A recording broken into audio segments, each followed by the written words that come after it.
God, this is so weird. Hi everyone, welcome back to my channel. So in today's video, I'm going to be discussing some tips on weight loss. I have already done a video on this, however it was quite a while ago. As you know, you have not seen me on here for a very long time. However, I am back and I'm here to share some more fitness tips with you. So if you don't already know me, or if you're new to my channel, then I am Lauren. I'm currently a level 3 qualified personal trainer. On my channel, I do like to share fitness tips and help you along with your fitness journey. So if you're interested in that, then consider subscribing and liking this video. Let's get into it.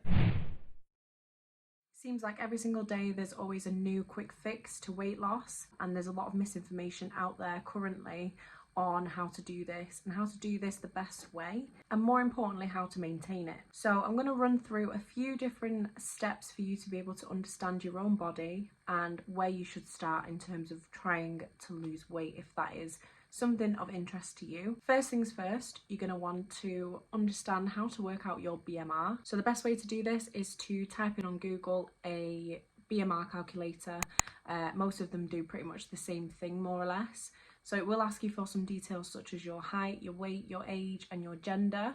So you will need to know these pieces of information before you go ahead and try and calculate your BMR. Then it will give you a number based on how active you are. So it will give you your baseline, which will be if you were at rest, lay in bed doing nothing all day. It will go down in like a little graph where it will basically say if you exercise 1 to 3 times a week, if you exercise 3 to 5 times a week, or if you do like a really active job plus exercise, and it will tell you like a number based off of where you're at in terms of your lifestyle. So now you have a baseline for what you burn at rest. However, there are other factors that come into play when considering how much you should be eating in order to lose weight. The first one being NEAT. So your non-exercise activity thermogenesis. So to put it simply, NEAT is basically all of the moving around that you do without the actual intention of exercising. So this could be moving around your home, it could be cleaning your home, hoovering, mopping, that kind of thing. It also considers things like working. So if you have a really active job, then this will be included in your NEAT. NEAT is actually the second biggest part of your total daily energy expenditure, known as TDEE. Essentially, this number basically totals your entire daily calorie burn. So it includes all of the factors involved in burning calories throughout your day. So the best way to use this information is to basically try your best to increase your NEAT. So anything from choosing to walk to the shops that's around the corner rather than driving, maybe make a point of cleaning your car once a week, that sort of thing will all help in increasing your daily non-exercise activity of thermogenesis. That is a mouthful, nearly choked on my words then. The next thing that you really want to be thinking about is the fact that all of the food that you eat will burn calories. This is known as TEF, or the thermic effect of food. This basically happens because your body has to work to break down the food that you're consuming, and dependent on the food group that you are eating, this number will either be higher or lower. At the top end of the spectrum we have protein, then we have carbohydrates, and then we have fats. So protein is the food group that will burn the most calories when being consumed, because your body basically has to go through a more difficult process to break this food down. Foods that are high in protein also tend to be more filling, so it's always a good option to increase your protein in your diet.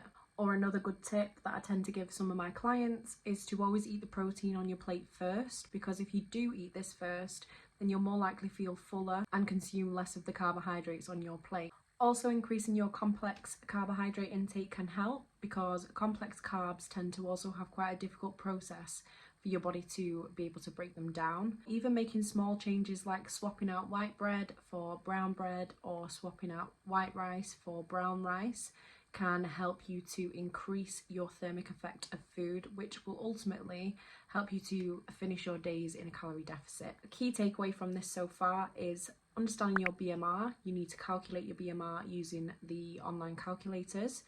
Then you have to consider your NEAT, which is your non-exercise activity thermogenesis, so increasing any activities throughout your day that involve movement. Secondly, increasing your protein and complex carbohydrate intake. This will help to put you in a calorie deficit and help you feel fuller for longer. The next thing to consider is the thermic effect of physical activity, or TEPA, which is your most obvious one. Obviously, it's the physical activity that you are completing in the day. Now, this is quite a difficult one because the number will always vary from person to person, depending on your weight, your height, and your gender. So imagine two people. They weigh the same, they're the same height, the same gender. They're completing the same form of physical activity, so they're on the treadmill, for example, at a 5% incline going 5 kilometers per hour. Then I want you to imagine that one of them puts 45 kilograms on their back in a bag. Ultimately, who would you suggest would burn more calories? It would probably be the person with the extra weight on their back. And this is the same for your body weight. If your body weight is higher, then you will burn more calories than the next person who weighs less than you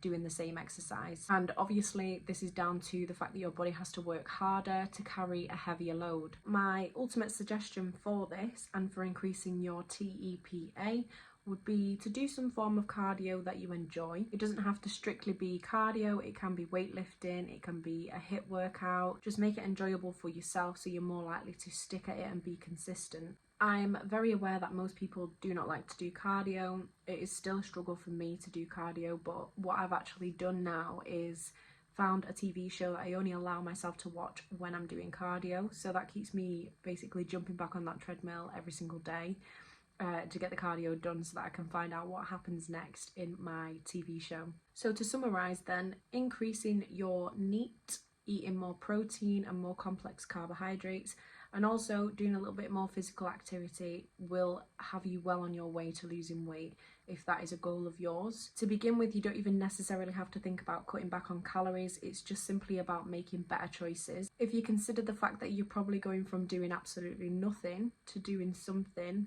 then you are going to see changes regardless of if you're really consistent to begin with, or regardless if you're sticking to it every single day. Just doing it a few days a week will have you well on your way to reaching some of your goals. And when you start to see the small changes, this will be a massive motivational factor in keeping you going. Set yourself some mini goals and attempt to try out some of these tips. I really hope that these tips helped. If they did, then please don't forget to like and subscribe to my YouTube channel for more fitness tips and advice, and I'll see you in the next video.